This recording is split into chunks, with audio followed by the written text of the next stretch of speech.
নমস্কার, সকলেই আশা করি ভালো আছেন।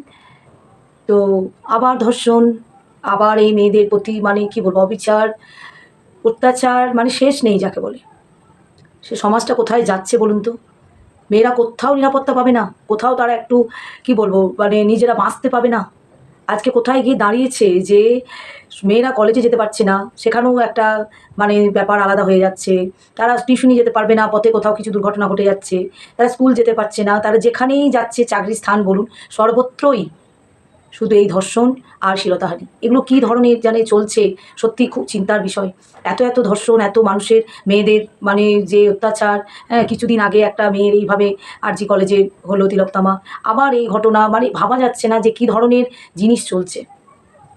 কি হবে মানে কোথায় গিয়ে আমরা থাকবো, কোথায় থামবে জিনিসটা সত্যি চিন্তা করার বাইরে।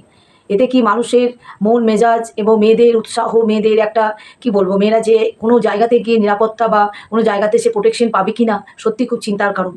মা-বাবাদের তো আমি ছেড়েই দিলাম। মা-বাবারা তো মানে সবসময় আতঙ্কে থাকছেন যে কখন না বাজ পড়ছে।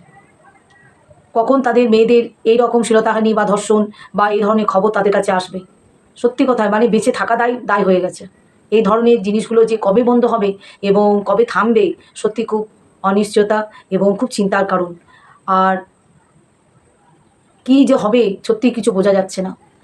মানে মেয়েরা যে কোথায় যাবে আর আমাদের বেঁচে থাকাটাও এখন আশ্চর্য হয়ে গেছে যে সবাই নিরাপত্তা পাবে কিনা বা নিরাপদে বাঁচতে পারবে কিনা মেয়েরা। রাস্তাঘাটে যেখানেই যান না কেন, বাসে, ট্রেনে সর্বত্রই মেয়েদের একটা বিচ্ছিরি ঘটনা ঘটে যাচ্ছে, যেখানে মেয়েরা মুখে হয়তো দেখাতে পারছে না। তাদের কি বলবো মানে কি বলবো সম্মান নিয়ে একটা বিরাট ব্যাপার চলছে। তো যাই হোক, আর কিছু ভালো লাগছে না। আপনাদের যদি ভিডিওটা ভালো লাগে একটা লাইক এবং সাবস্ক্রাইব করবেন। আমি আবার পরের ভিডিও নিয়ে আপনাদের কাছে ফিরে আসবো।